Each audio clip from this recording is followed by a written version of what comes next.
ഇന്ന് രാഷ്ട്രത്തിന് വേണ്ടിയും ദേശീയതയ്ക്ക് വേണ്ടിയും പ്രവർത്തിക്കുന്ന ഒരേ ഒരു പാർട്ടി ഭാരതീയ ജനതാ പാർട്ടിയാണ്. ഏതൊരു രാഷ്ട്രീയ പാർട്ടിയാണെങ്കിലും ആ പാർട്ടിയുടെ എക്സിസ്റ്റ് ചെയ്യുന്നത് തന്നെ രാഷ്ട്രത്തിന് വേണ്ടിയും രാജ്യത്തിന് വേണ്ടിയും സേവിക്കാനാണ്. പക്ഷേ ഇന്ന് കോൺഗ്രസ് പാർട്ടി അതല്ല. ഇന്ന് കോൺഗ്രസ് പാർട്ടി വെറും ഒരു കുടുംബത്തിന് വേണ്ടി മാത്രം പ്രവർത്തിക്കുന്ന ഒരു പാർട്ടിയാണ്. ഇന്ന് സോണിയാഗാന്ധിയുടെയും രാഹുൽ ഗാന്ധിയുടെയും പ്രൈവറ്റ് പ്രോപ്പർട്ടിയാണ് ഇന്ന് കോൺഗ്രസ് പാർട്ടി. ഇന്ന് കോൺഗ്രസിലുള്ള ഓരോരുത്തരും ഈ പ്രൈവറ്റ് ലിമിറ്റഡ് കമ്പനിക്ക് വേണ്ടി പ്രവർത്തിക്കുന്നത് പോലെ ഇന്ന് ഈ കോൺഗ്രസ് പാർട്ടിക്ക് വേണ്ടി പ്രവർത്തിക്കുന്നവർ ഒരു കുടുംബത്തിന് വേണ്ടി മാത്രം പ്രവർത്തിക്കുന്നവരാണ്. അവർ രാഷ്ട്രത്തിന് വേണ്ടി പ്രവർത്തിക്കുന്നവരല്ല. ഇത് കാരണമാണ് ഈ പാർട്ടിയെ ജനം പിന്നെയും തോൽപ്പിച്ചുകൊണ്ടിരിക്കുന്നത്. ഇത് മനസ്സിലാക്കാതെ ഈ തെരഞ്ഞെടുപ്പിൽ അവർ പിന്നെയും പോകുന്നു. ഞാൻ വളരെ വളരെ വളരെ ഗ്യാരണ്ടിയോടെ പറയുന്നു, ഈ തെരഞ്ഞെടുപ്പിൽ ശ്രീ നരേന്ദ്രമോദിജി നയിക്കുന്ന ഭാരതീയ ജനതാ പാർട്ടി 370-ലധികം സീറ്റുകളോടെ വിജയിക്കും. ഈ നരേന്ദ്രമോദിജി നയിക്കുന്ന ഭാരതീയ NDA 400-ലധികം സീറ്റുകൾ ലഭിക്കും. ഇവിടെ പത്തനംതിട്ട ഉൾപ്പെടെ നിരവധി മണ്ഡലങ്ങൾ നമ്മൾ ജയിക്കും. അതോടൊപ്പം ഇത് ആന്റോ ആന്റണിയെ പോലെ രാജ്യവിരുദ്ധർ ഇവർ ഒരിക്കലും പാർലമെന്റ് കാണില്ല.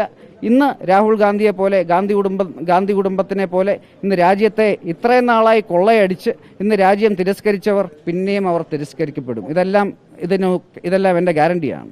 കോൺഗ്രസ് നേതാക്കളുടെ മക്കൾ മോദിയുടെ കരങ്ങൾക്ക് ശക്തി പകരുന്നത് ശരിയല്ല എന്നാണ് AK ആന്റണി. അദ്ദേഹം അങ്ങനെ ഒരു കാര്യം കൂടി പറഞ്ഞിട്ടുണ്ട്.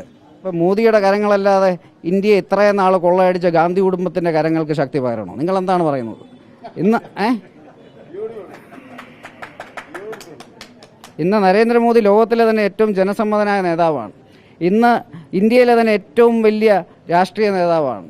ഇന്ന് 303 സീറ്റുകൾ ലോകസഭയിലും 19 സംസ്ഥാനങ്ങൾ ഭരിക്കുന്ന ലോകത്തിലെ ഏറ്റവും ജനസമ്മതനായ സമുന്നതനായ നേതാവാണ്. ഈ നരേന്ദ്രമോദിക്ക് പകരം ഇന്ന് ഇന്ത്യയെ ദശാബ്ദങ്ങളായി കൊള്ളയടിച്ച ബോഫോർസ് മുതൽ നാഷണൽ ഹെറാൾഡ് വരെ കൊള്ളയടിച്ച ഗാന്ധി കുടുംബത്തിന് വേണ്ടി ഞാൻ പ്രവർത്തിക്കണം. എൻ്റെ ആവശ്യമില്ല.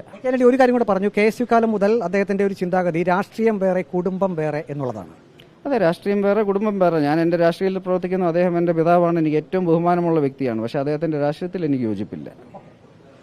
അനിൽ ആന്റണി തന്റെ പിതാവായിട്ടുള്ള AK ആന്റണിയുടെ വാക്കുകൾക്കാണ് മറുപടി നൽകിയത്. താൻ നരേന്ദ്രമോദിയിൽ ഉറച്ചു വിശ്വസിക്കുന്നു, ഭാരതീയ ജനതാ പാർട്ടിയിൽ തന്നെ ഉറച്ചു വിശ്വസിക്കുന്നു. ഇക്കുറി NDA 12 ലോക്സഭാ മണ്ഡലത്തിൽ വിജയിക്കും, ആന്റണി തോൽക്കും എന്നാണ് അനിൽ ആന്റണി ഉറപ്പിച്ചു പറയുന്നത്. വീഡിയോ ജേർണലിസ്റ്റ് അജി കുടുംബനൊപ്പം reporter Praveen Purushothaman, in reporter, Pathanamthitta.